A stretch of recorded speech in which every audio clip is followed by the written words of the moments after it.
My name is Julie Louise Ginden. I go by Julie Ginden Sears these days. I was born June 14, 1962 in Atlanta, Georgia. My first swim team experience was actually at the Atlanta Athletic Club back in the day when the club owned a facility, a beautiful old building downtown. They had a nice indoor pool, so we were able to have a year-round AAU program.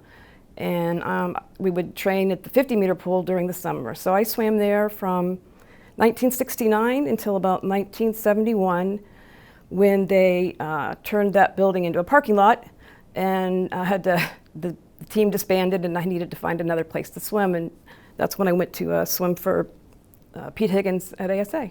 I've never had a bad coach. I had a series of good coaches who were the right coach at the right time in my life. When I first started, my coach was John Rambo at the Atlanta Athletic Club.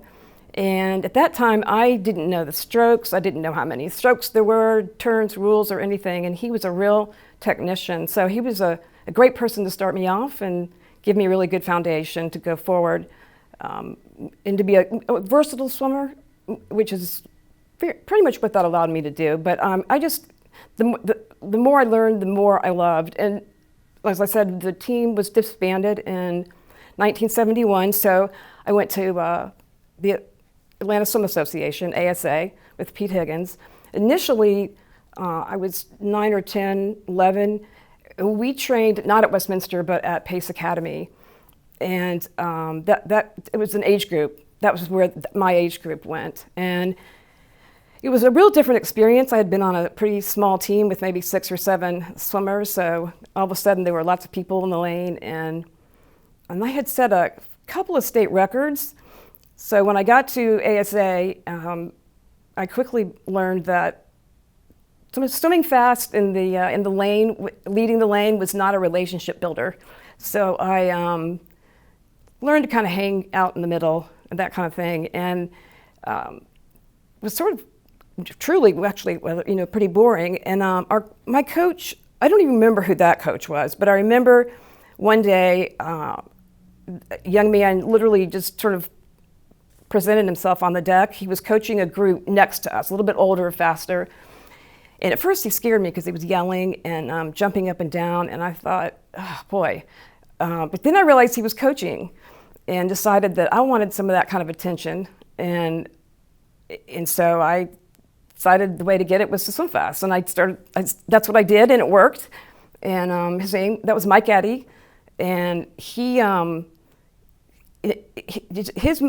ability to motivate, and his interest in me, and his interest in everybody that was swimming, and it was very rewarding. And I think for the first time I actually felt like I might be, I could be a pretty good swimmer. I think Mike Eddy had a lot to do with the direction that I took. Then having started to train with Mike, somehow I got moved over to the Westminster pool with that part of the team was a lot older.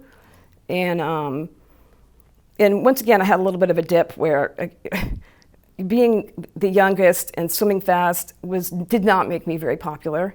And but he sort of kind of gave me permission to stand out and to be an anomaly. And so so I did. So he came and left all in about 6 months. And but Pete Higgins then became my main coach. And Pete was a great coach for me at the time. He was pretty steady, but he knew a lot about swimming. He had a lot of experience. He continued with the stroke, the emphasis of the stroke, and doing things right, doing the turns right. Why bother coming if you're not going to do it right? And I was quite young among a group of older swimmers, but I think he saw me struggling a little bit, again, trying to fit in. One day he pulled me aside and gave me a book about Coach Wooden. And that was, I really took all that to heart. I took it to heart because of what he just was a coach that knew how to coach people, not just basketball players. And I just really related to that, and I appreciated that Pete saw that in me.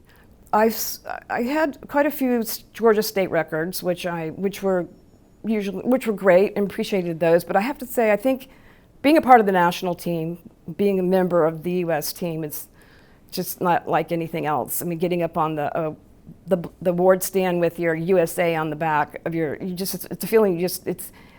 I didn't understand it. I'd heard about it until I experienced it, and now I get it. And that's whatever that's called, whether that's a title or an award, that's a big standout. And then I do appreciate, at Auburn, I was SEC Female Athlete of the Year, and I was voted, I think, most valuable summer, whatever the all-around, contributor to the team. And we had a really fun NC2As. I competed, my 1982 competed NC2As. Those were the first women's NC2As, period. And prior to that, it had been AIAW. And our team, Auburn, our little team of 4 showed up. We had 1 extra person for relays. And we all scored in all of our events and wound up 4th overall at the meet, which we were all super proud of. And then the last thing that I have really enjoyed that means a lot to me is at Emory. Eventually, I did transfer to Emory. When I decided to go to college, I think I forgot to say this. When I decided to go to college, I decided to commit for 2 years because I felt like there was life outside swimming, and I needed to start, kind of looking in that direction. So I decided I would swim for 2 years, and then I was going to transfer to somewhere like Emory, which I did.